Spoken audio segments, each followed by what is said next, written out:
ce module, on va traiter des sous-projets. C'est une fonction très intéressante que nous permet Microsoft Project. Ça permet de simplifier des projets qui sont d'une certaine complexité ou de se créer un environnement dans lequel on peut gérer de multiples projets. C'est Christian de Vision 6D et ce que je vais utiliser, c'est la construction d'un établi mobile que j'ai réalisé et je l'ai voulu de manière modulaire avec plusieurs extensions possibles. Dans le cadre de ce projet, c'est ce que l'on voit en dessus de moi. On a le déroulement en bleu de l'ensemble du projet et puis dans les couleurs jaunes un peu brunâtres, c'est l'ensemble des sous-projets que j'ai définis. On voit également dans le tableau qui est à côté les différents sous-projets que l'on va utiliser dans ce projet. Donc on a un projet global qui a été décomposé en une partie centrale plus deux sous-projets qui correspondent au module. J'ai un élément de rotation sur cet établi qui permet de changer les fonctions de l'établi et puis j'ai également un module qui permet d'ajouter une scie sur table qui est un élément très intéressant. Donc on va voir comment on construit tous ces éléments, toutes ces parties avec Microsoft Project. Ce sujet va être traité sous la forme de deux parties, chacune dans une vidéo séparée. La première, c'est plutôt la partie simple. Qu'est-ce qu'on peut faire quand on crée un sous-projet? Et puis la deuxième partie, c'est pour des projets un petit peu plus complexes. On peut même imaginer que c'est des projets séparés et qu'on veut un espèce d'endroit où on peut avoir la supervision de l'ensemble des projets pour voir ce qui s'y passe. Donc ça fera l'objet d'une seconde vidéo. Pour réaliser facilement cet exemple, j'ai trois fichiers à disposition. Le master fichier, le fichier du module numéro 2 et le fichier du module numéro 3. Ces fichiers sont à disposition sur le site de téléchargement de Vision 6D dans la section Download.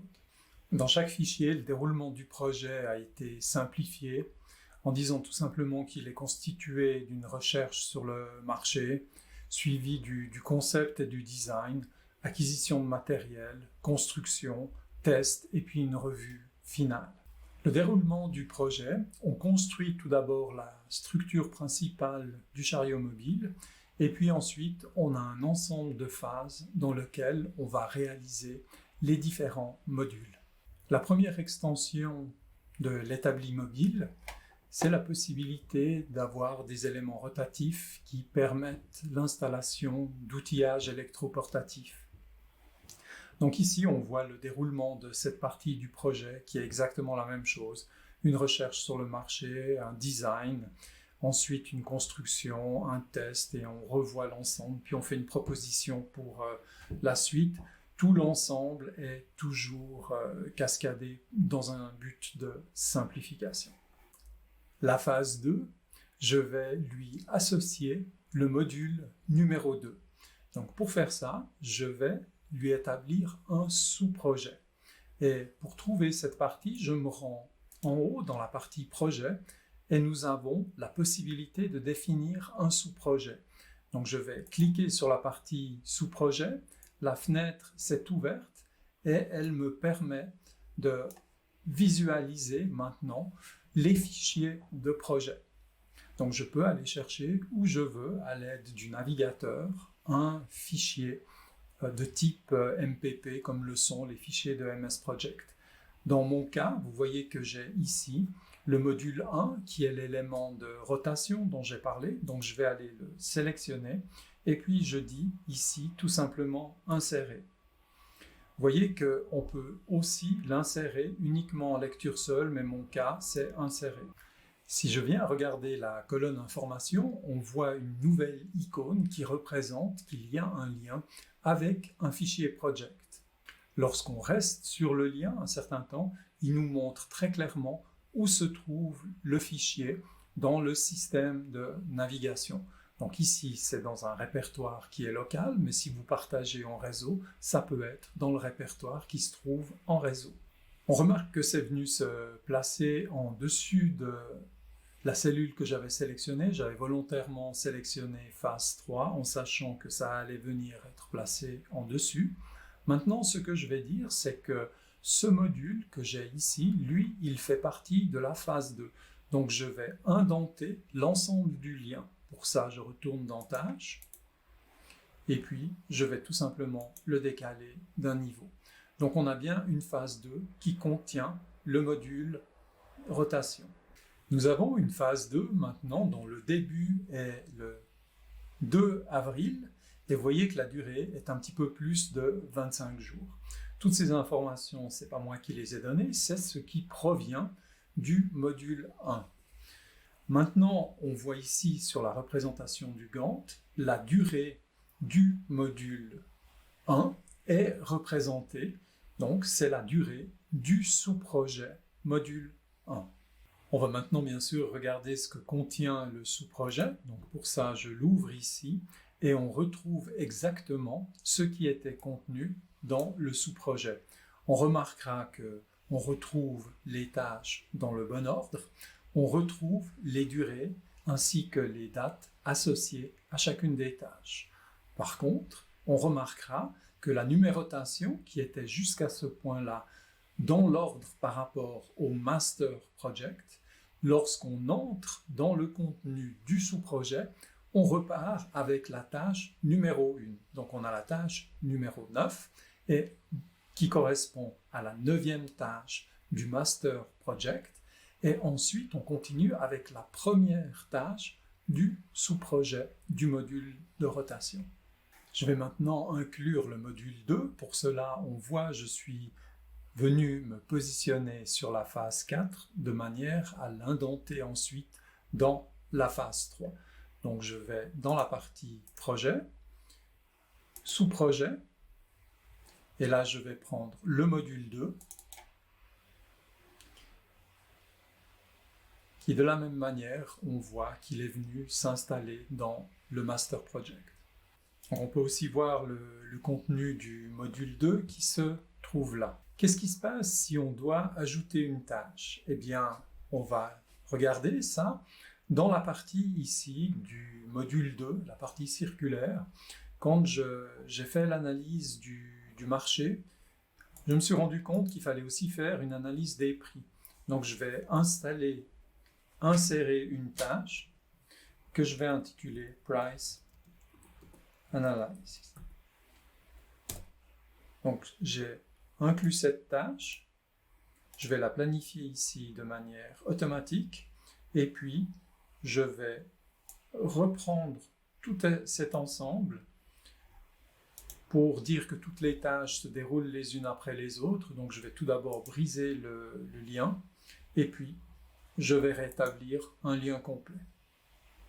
Donc on a bien une analyse de prix qui est positionnée ici comme tâche numéro 2. Et nous allons voir dans le module 2, qu'est-ce qu'il en est précisément. Donc je prends le module 2 et sans surprise ici, on trouve que l'analyse de tâches et le reséquencement de l'ensemble des tâches se trouve dans le fichier original. Donc ce que j'ai fait dans le master, ça a été copié et réalisé en réalité dans le fichier du module 2.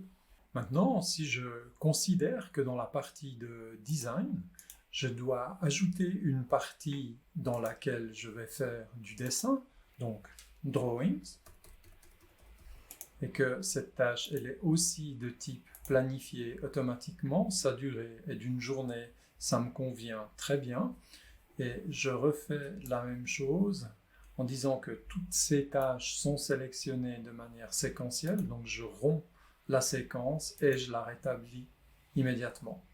Et ça, je l'ai effectué dans le fichier du projet. Donc cette fois, on va aller voir ce qu'il en est dans le master. Donc dans le master, ici en bas, pour le module 2, on va retrouver une nouvelle tâche au numéro 4, qui est bien la partie de dessin, la partie de drawings, avec les modifications sur l'ensemble ici de ce que l'on avait apporté. je suis dans le master et puis j'avais ajouté cette analyse de prix, mais en fait, elle n'a pas lieu. Donc, je décide de la supprimer. Donc, au niveau du master, je vais tout simplement, ici, faire supprimer la tâche comme on ferait avec une tâche courante. Donc, on voit que ça a réorganisé le projet. Donc, je dois lui dire à son tour de nouveau la rupture des liens et rétablissement des liens pour que toutes les choses soient séquentielles. Et puis, nous allons voir ce qui se passe dans le module 2. Et dans le module 2, on voit bien que la partie recherche des prix a disparu et l'ensemble a été reséquencé. Donc on peut tout à fait effacer des choses à partir du master.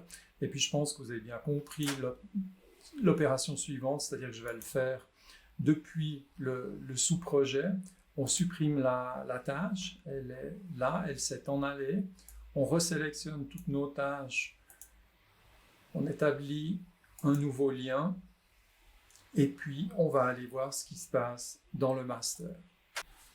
Donc on voit bien au niveau du master que la tâche qui concernait les dessins, à son tour, elle a disparu. Dans le master projet, je peux décider ici, par exemple, d'ajouter cet élément à la chronologie. Donc on voit ce qui se passe. Il est donc mis sur la chronologie.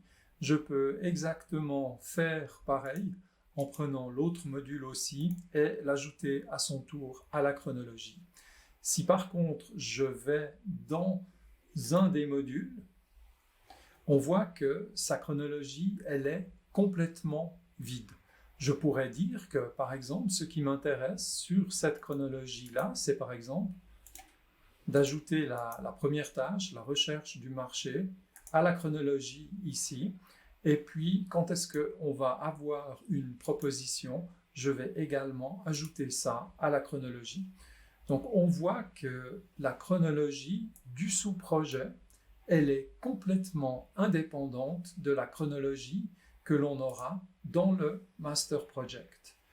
Donc ça, c'est un élément qui est très intéressant et qui va permettre de jouer sur une partie où on veut présenter la globalité des projets. Donc, on va utiliser la chronologie du master project.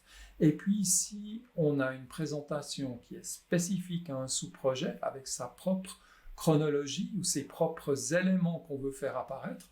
À ce moment-là, eh bien, on utilise la chronologie du sous-projet. Celle-là, elle est vide pour le moment. On peut aussi l'adapter. Je vois que pour être complet, il me manquait d'indenter cette tâche, donc je vais le faire. Voilà, donc on a la phase 3 qui, elle, est complète. Maintenant, qu'est-ce qui se passe si, pour une raison, par exemple, on se dit, tiens, le module de rotation, on ne va pas le faire, ou on le réserve pour beaucoup plus tard, donc au niveau du master project, je ne veux pas le faire apparaître. Donc, comme il y est, j'aimerais le faire disparaître. Donc, c'est assez simple. Je viens ici au niveau de la tâche module 1, élément de rotation, et puis je vais dire supprimer la tâche. Alors, Microsoft Project me dit que si je continue dans cette opération, de ce planning vont disparaître toutes les tâches, ce à quoi je vais dire OK, mais rassurez-vous, ça ne va pas disparaître du fichier qui contient le module 1. Donc ici, on dit OK. Donc on a bien la phase 2 dans son contenu qui a disparu. Phase 2 est toujours présent parce que c'est une tâche du master project. Donc on va aller voir maintenant ce qu'il en est du module 1. Et on voit que le module 1, lui, il n'a eu aucune modification. Donc ça veut bien dire que quand on efface un sous-projet, le contenu, le fichier de sous-projet lui-même n'est pas touché. Comme on a supprimé le module 1, ce serait quand même judicieux de dire que dans la phase 2, c'est le contenu en réalité de la phase 3. Donc je vais tout simplement le glisser.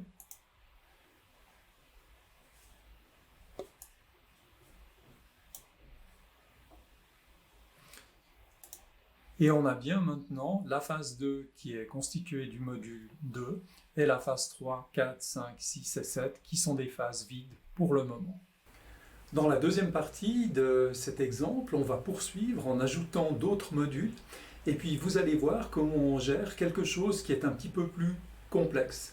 Donc, je vous encourage à suivre, vous avez certainement apprécié, partagez, échangez avec vos amis, commentez, posez des questions et pour moi, c'est un plaisir de vous retrouver dans la partie 2 ou pour un autre module. Allez, à tout bientôt, ciao ciao.